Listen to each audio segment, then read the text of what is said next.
Di Tenggarong, berdiri sebuah museum yang berbeda dari museum pada umumnya. Ia tidak menyimpan kerajaan, tidak menyimpan peperangan, tidak pula menyimpan tokoh-tokoh besar. Museum ini menyimpan pohon.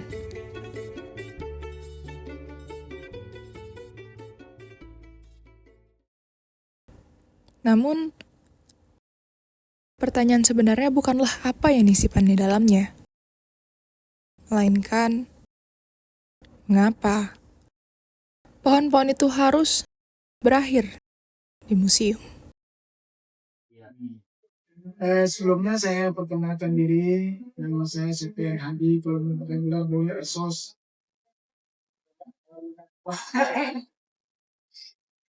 Sos, jurusan sesuatu sosial.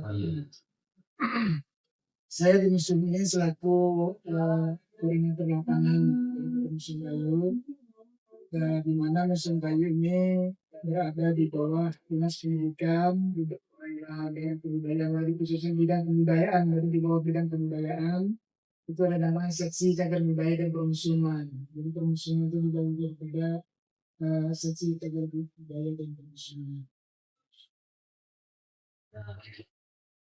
Untuk pertanyaan pertama ini Pak, bagaimana Bapak mengetahui awal mulanya berdiri Museum Kayu Pramuka di Tenggarong? Iya, jadi berdirinya Museum Kayu ini mungkin adik-adik belum lahir.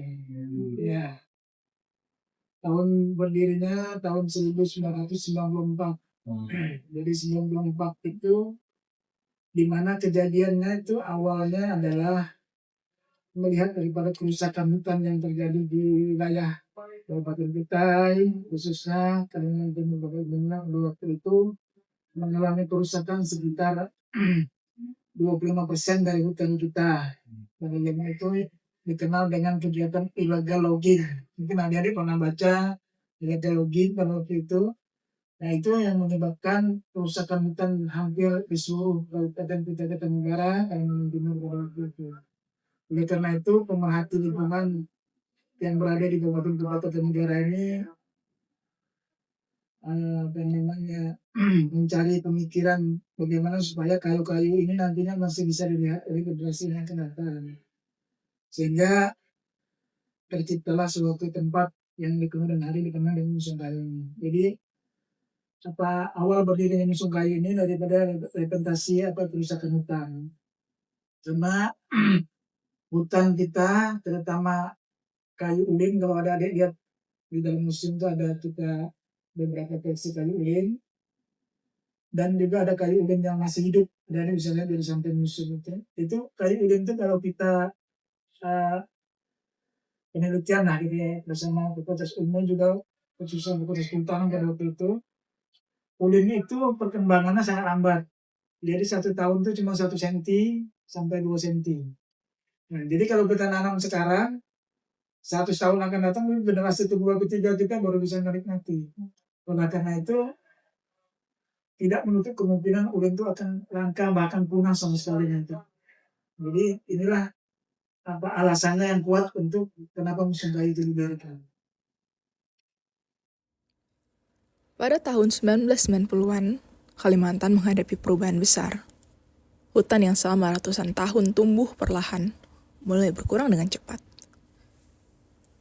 Di tengah kekhawatiran akan hilangnya berbagai jenis kayu khas Kalimantan, lahirlah sebuah gagasan. Bukan untuk menyimpan benda mati, tapi untuk menyimpan ingatan. Itu salah satunya. Untuk kayu ulin itu Pak ya, Jadi lanjut pertanyaan kedua Pak ya. Menurut Bapak nih, apa makna sejarah museum ini bagi penduduk Kutai Kartanegara? Iya, jadi Museum Kayu ini dibangun itu bukan untuk sekedar memamerkan misalnya kayu-kayunya saja ya. Jadi orang bisa melihat kayunya, bukan itu maksudnya. Tetapi kita juga melakukan itu semacam kayak edukasi lah ya, pada terutama anak-anak.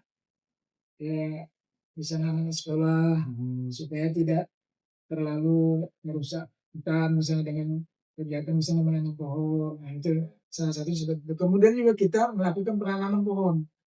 Jadi Museum Kayu juga melakukan penanaman pohon yang berada di belakang ini. Di belakang Museum Kayu ini ada sekitar 8.000 jenis sudah. Jadi di antaranya itu termasuk ulin, meranti, begirai. Meranti itu juga ada meranti kuning, meranti putih, meranti merah. Kan? Termasuk juga buah-buahan yang langka yang ada di tempat kita ini. Nanti adik-adik mungkin ke depannya sudah nggak bisa ngeliat lagi namanya rambutan. Ada rambutan hutan tuh namanya meletang. Pernah nggak melihat tuh meletang? Meletang ada kita tanam di jenisnya seperti rambutan, tapi kalau itu tumbuhnya lokal, tumbuh liar di rambutan. Awalnya seperti itu. Kemudian ada juga namanya durian yang tumbuh liar di rambutan itu namanya kertongan. Ada lahon namanya. Kalau mungkin sudah nangkal juga itu. Nah, itu salah satunya itu. Ada namanya wanyi. Ini misalnya kan. Ada juga asam putar. Asam putar itu kalau mau membukanya itu harus dipotong tengahnya baru diputar. Jadi disebut asam putar. Nah, itu nggak langka juga sudah. Nah, itu kita tanam di belakang itu. Termasuk itu. Ada rambai namanya, mungkin rambai masih ada sekarang nih rambai. Rambai itu sejenis kayak apa namanya? Buah asam-asam manis juga, tapi namanya itu seperti ada apa itu susah banget.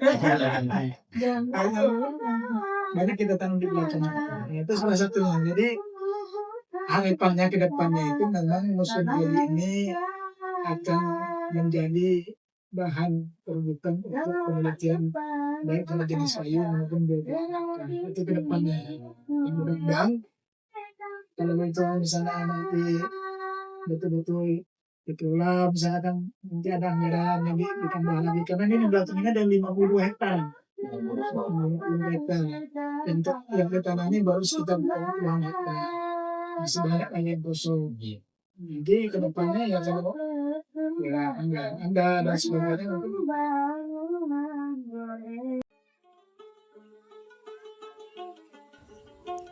Setiap potongan kayu di ruangan ini pernah berdiri tegak di tengah hutan, pernah menjadi rumah bagi burung, pernah menjadi tempat berteduh, pernah hidup. Banyak pengunjung datang untuk melihat koleksi. Namun, tanpa disadari, mereka melihat sesuatu yang lebih besar. Mereka sedang melihat jejak sebuah lanskap yang terus berubah. Museum ini tidak hanya menjaga kayu, ia menjaga cerita tentang bagaimana manusia pernah hidup berdampingan dengan hutan. Bagi generasi yang lebih tua, hutan adalah pengalaman. Mereka pernah melihatnya, mendengarnya, dan bahkan merasakannya. Namun bagi sebagian generasi hari ini, hutan mulai berubah menjadi pengetahuan. Sesuatu yang dipelajari dari buku, dari layar, atau dari museum. Bagaimana kita bisa merindukan sesuatu yang belum pernah kita lihat? Dan bagaimana kita bisa menjaganya jika kita tidak lagi mengenalnya? Museum Tua Himbah berdiri sebagai pengingat bahwa hutan bukan hanya kumpulan pohon. Ia adalah sejarah, identitas, dan bagian dari kehidupan masyarakat Kalimantan. Suatu hari nanti, mungkin beberapa pohon yang tersimpan di sini akan semakin sulit ditemukan di alam. Namun, selama ingatan tentang mereka masih dijaga, kisah hutan itu belum benar-benar hilang.